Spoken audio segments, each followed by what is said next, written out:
Welcome to my YouTube channel Mamta maths tutorial. और आज 9th class में लेक्चर 50th है ये। हम करेंगे क्वेश्चन नंबर 4 से आगे के क्वेश्चंस। पिछले क्वेश्चंस हम पिछले लेक्चर में कर चुके हैं, जिसका लिंक भी आपको डिस्क्रिप्शन में मिल जाएगा। फोर्थ क्वेश्चन देखिए क्या है। Express 0.99999 in the form p/q। आपको इस टर्म को बटे में दिखाना है। और फिर क्या कह रहा है कि are you surprise by your answer. क्या आपका जो आंसर आया है आप उससे हैरान हैं, और इस बात को अपने टीचर्स और अपने क्लासमेट से डिस्कस कीजिए। फर्स्ट हमें क्वेश्चन में क्या करना है, हमें 0.99 को p/q में दिखाना है। अब ऐसे क्वेश्चंस हम थर्ड क्वेश्चन था उसमें भी कर चुके हैं। वहाँ पे क्या था 0.6666 था। एक एग्जाम्पल भी हमने किया था, वहाँ पे क्या था 0.333 था। सेम वही स्टेप्स हैं, कुछ भी अलग नहीं है। तो देखो ज़रा कैसे करेंगे इसको। हाँ, तो हम सॉल्यूशन करते हैं। स्टार्टिंग में जो टर्म हमें दे रखी है 0.99999, इसको हमने क्या मान लिया, x मान लिया, और क्या नाम दे दिया, इक्वेशन 1 इसे नाम दे दिया। फिर हम देख रहे हैं कि कितने डिजिट्स के ऊपर बार है, कितने अंकों के ऊपर बार है, कितने अंक बार बार बार बार आ रहे हैं। यहाँ पे अंक तो एक ही है बेटा, 9, और 9 9 9 9 9 बार बार आ रहा है। तो अगर एक अंक बार बार आ रहा हो तो हम किससे मल्टीप्लाई करते हैं दोनों को, 10 से। 2 अंक बार बार आ रहे होते हैं तो हम 100 से, 3 होते हैं तो 1000 से, और इस तरह से। क्योंकि यहाँ पे एक ही अंक रिपीट हो रहा है बार बार, तो हम दोनों साइड किससे मल्टीप्लाई करेंगे, 10 से। x के 10 से गुना करिए तो ये आ गया है 10x, और 0.999 की 10 से मल्टीप्लाई करेंगे तो एक 0 है, तो पॉइंट जो है वो एक यहाँ से रख जाएगा। ये किस में बदल जाएगा, 9.9999 में बदल जाएगा। इसे हमने नाम दे दिया इक्वेशन 2।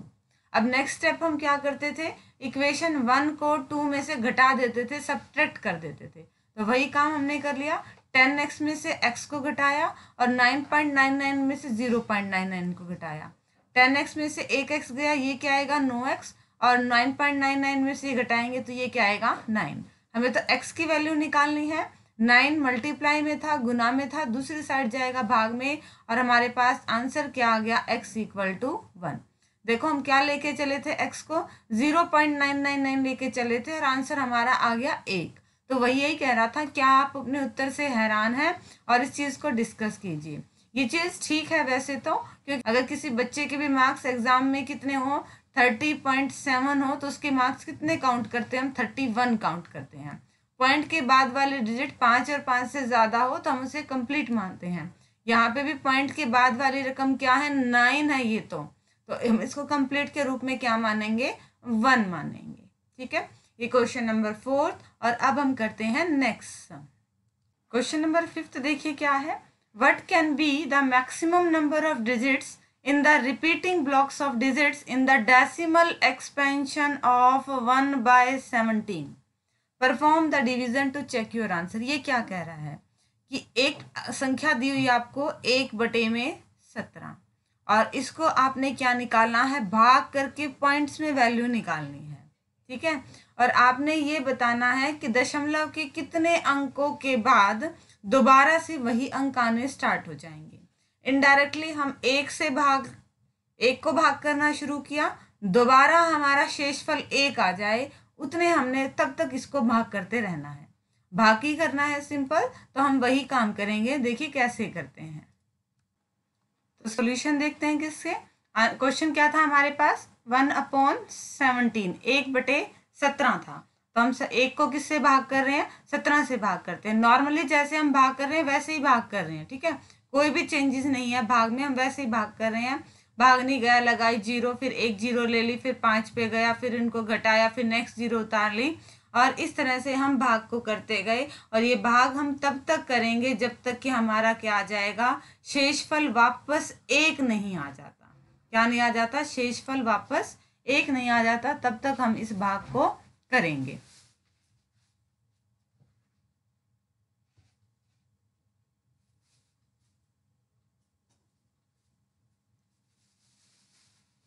ये देखो हम भाग करते गए और वापस हम 1 से स्टार्ट हुए थे और हमारे पास 1 ही आ गया। अब हम 0.0 के बाद जब हम अंकों को काउंट करेंगे तो टोटल 16 डिजिट्स के बाद 1 वापस आएगा। हम 16 बार भाग करेंगे इसको, तब क्या आएगा, एक वापस आएगा और हमसे वही पूछ रखा था कि जब हम 1/17 का दशमलव प्रसार निकालते हैं तो अंकों की पुनरावृत्ति में अधिकतम संख्या कितनी हो जाएगी, 16 होगी। इसने बताया है कि आपको विभाजन प्रक्रिया करके ही बताना है, तो हम भाग करेंगे। ठीक है, हमने कंप्लीट भाग किया और हमारा आंसर क्या आया कि 16 डिजिट के बाद, दशमलव के 16 डिजिट के बाद दोबारा से वही रकम आनी स्टार्ट हो जाएंगी।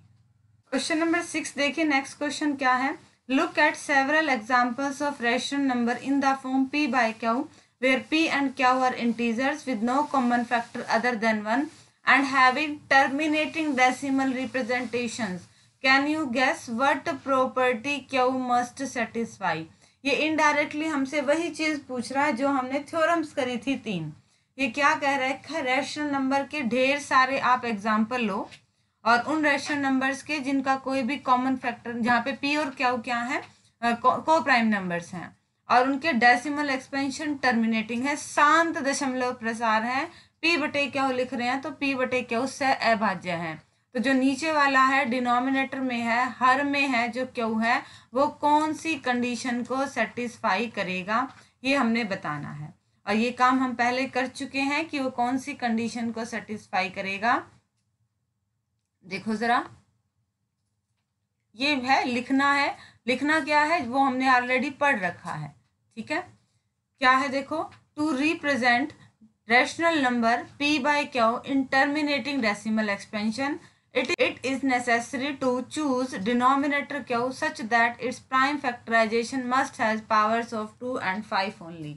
ये वही बात हम कह रहे हैं क्या, कि अगर कोई परिमेय संख्या है और उसका दशमलव प्रसार शांत है तो q के अभाज्य गुणनखंड में क्या होंगे, केवल 2 और 5 होंगे। यहाँ पे एक सिंपल एग्जाम्पल लेके दिखा दिया। ठीक है, 7/16 का दशमलव प्रसार जब आप करोगे तो वो शांत आएगा।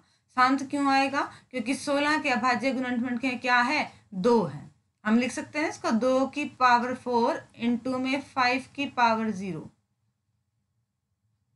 ऐसे लिख सकते हैं ना। अभाज्य गुणनखंड इस फॉर्म में आ रहा है, क्यों आ रहा है, क्योंकि इसका दशमलव प्रसार शांत है। ये थ्योरम हमने की थी, अगर किसी भी रैशनल नंबर का डेसिमल एक्सपेंशन टर्मिनेटिंग है, अगर किसी परिमेय संख्या का दशमलव प्रसार शांत है, तो अगर हम उसे p/q में लिखेंगे तो q हमेशा किस फॉर्म में होगा, 2 की पावर n और 5 की पावर m की फॉर्म का होगा। तो वही है, q इस प्रॉपर्टी को सेटिस्फाई करेगा। इस क्वेश्चन में भी इसने यही पूछ रखा था। नेक्स्ट क्वेश्चन देखते हैं हम। नेक्स्ट क्वेश्चन नंबर क्या है हमारे पास, 7th है। क्वेश्चन नंबर 7 में इसने क्या पूछ रखा है, right 3 numbers whose decimal expansion are non terminating non recurring. अनवसानी, अनावर्ती, अनवसानी का मतलब अशांत भी है। ठीक है, अशांत और अनावर्ती।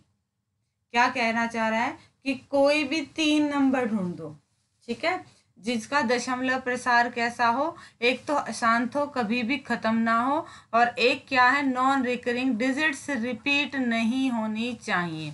तो इनका ढेर सारे एग्जाम्पल्स हैं, आपका जो मन करे आप वो लिख सकते हो, कोई कंपल्शन नहीं है। मैंने रैंडमली 3 नंबर्स लिए हैं, आप भी जरूरी नहीं कि ये लो, आपका जो मन करे आप कोई भी नंबर उठा सकते हो। बस ध्यान क्या रखना है, लास्ट में 3 डॉट हैं, इसका मतलब ये संख्या कभी खत्म नहीं होंगी, ये नॉन टर्मिनेटिंग है, अशांत है। थर्ड, डिजिट्स रिपीट नहीं होंगी। ध्यान से देखो, ये रिपीट नहीं हो रही है।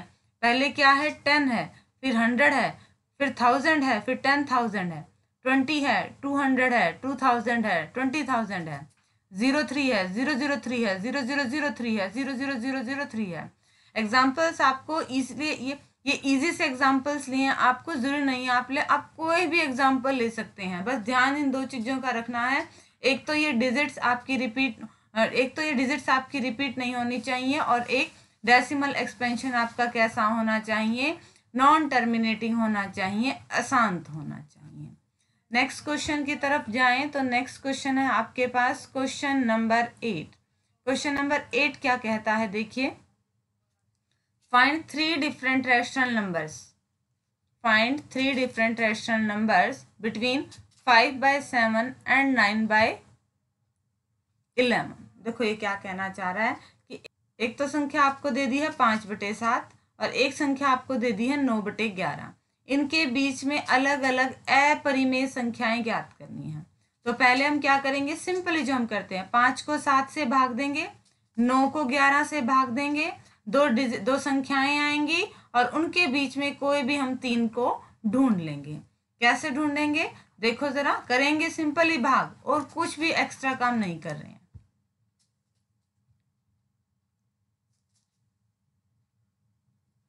यहाँ किया क्या, देखो हमने 5/7 है, 5 को 7 से भाग किया है और भाग करते गए करते गए करते गए और वापिस 5 आ गया, रिपीट हो गया तो यहाँ छोड़ दिया। अब क्या लिख दिया, 0.714285। यहाँ पे एक काम कीजिए, 5 के बाद यहाँ पे ये डॉट लगा लीजिए, 1 2 3 डॉट लगा लीजिए, ठीक है। और चाहे इसके ऊपर आप बार भी लगा दो, ठीक है। मतलब ये रकम क्या आएगी, बार बार आएगी, ठीक है। आपने ये दोनों काम नोट्स में भी ठीक कर लेना, 3 डॉट्स लगा दो और बार बार आएगी ये रकम। आगे चले तो अब क्या करना, हमने 9/11 के साथ भी यही काम करना है, ठीक है। तो हमने क्या किया, 9/11, 11 को 9 से भाग किया, अब इसमें बार बार यही आ रहा, फिर 9 आ गया। अगेन इसमें भी नोट्स में आप ठीक कर लेना क्योंकि भाग कंटिन्यूस चलता जा रहा है, ठीक है। तो 3 डॉट तो आएंगी ही आएंगी, इस चीज का आपने जरूर ध्यान रखना है। यहाँ पे 1 2 3 और या फिर कर दो आप 81 के ऊपर लगा दो बार, ठीक है। बार बार आएंगी, दोनों में से एक काम कर दो आएगी। अब आपको दो संख्याएं मिल गई हैं, कौन कौन सी, 5/7 इसका आंसर ये आया, 9/11 इसका आंसर ये आया। अब इनके बीच में ढूंढने हैं 3 नंबर, कुछ भी ढूंढ देंगे इजीली हम, बस देख लो जरा क्या है ये, 0.714, 714 है, 714 नहीं पढ़ते इसको, डिजिट्स पढ़ते हैं, 0.714 और ये क्या है 0.81। अब इनके बीच की आपको जो मर्जी दिखे ना वो संख्याएं ढूंढ लो, जरूर नहीं है मैंने लिखी वही लिखे, आपका जो मन करे आप वो संख्याएं इसको ढूंढ सकते। 5/7 और 9/11 के बीच में अनगिनत परिमेय संख्याएं होंगी, वैसे तो कोई 3 ले सकते हैं। क्या थे डिजिट्स, एक तो था 0.714 और एक था 0.8।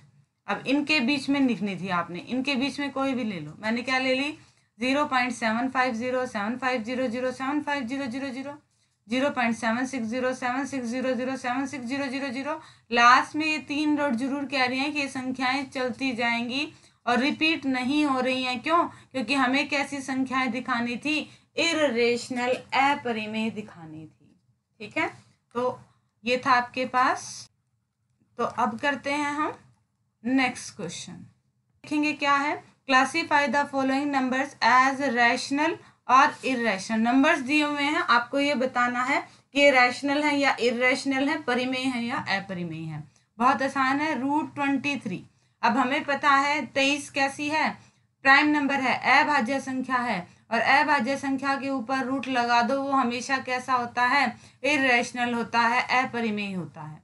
अभाज्य संख्या 2 है, 3 है, 5 है, 7 है, जितनी भी अभाज्य संख्या है उन सब के ऊपर रूट लगा दिया जाए तो वो कैसी संख्याएं बनेंगी, सारी अपरिमेय इर्रेशनल बनेंगी। नेक्स्ट क्या है, 225 के ऊपर रूट। अब हमें पता है इसका स्क्वायर रूट तो कितना होता है 15। 15 को हम लिख सकते हैं ना 15/1, बटे में लिख दिया तो ये कैसी संख्या हो जाएगी, रैशनल परिमेय संख्या हो जाएगी, ठीक है। ये 2 पार्ट थे, ऐसे ही और पार्ट भी दे रखे हैं, उनको हम और स्टेप बाय स्टेप डिस्कस कर लेते हैं। 6। अब यहाँ पे देखो ये डिजिट्स आगे है नहीं, ना तो डॉट डॉट है और ना ही इनके ऊपर रिपीट लिख रखा है, मतलब ये कंप्लीट भाग हो गया है, टर्मिनेटिंग डेसिमल एक्सपेंशन है। और जो ये कैसी संख्या हो जाएगी आपके पास, ये कैसा नंबर हो जाएगा, रैशनल नंबर हो जाएगा, परिमेय संख्या हो जाएगी। ये रैशनल नंबर बन गया, परिमेय संख्या बन गई, क्यों, क्योंकि इसका दशमलव प्रसार कैसा है, टर्मिनेटिंग है, शांत है। नेक्स्ट देखो 7.478 यहाँ पे क्या है, decimal expansion, non terminating repeating है, अशांत आवर्ती है। अशांत आवर्ती के केस में भी ये कैसी संख्या हो जाएगी आपके पास, परिमेय संख्या हो जाएगी। हम ये थ्योरी में कर चुके हैं कि परिमेय और अपरिमेय का दशमलव प्रसार कैसा होता है, ठीक है। और अब है लास्ट पार्ट क्वेश्चन का देखो, 5th पार्ट लास्ट पार्ट है। ये क्या है स्टेटमेंट, ध्यान से देखेंगे। 1.01 1.10 100 100 1000 100000 एंड सो ऑन। ये एक तो आपके पास नॉन टर्मिनेटिंग है, रिपीट हो रहे हैं, रिपीट भी नहीं हो रहे, नॉन टर्मिनेटिंग नॉन रिपीट हैं, अशांत है, अनावर्ती हैं। और ये दशमलव प्रसार किसका होता है? इर्रेशनल नंबर का, अपरिमेय संख्या का।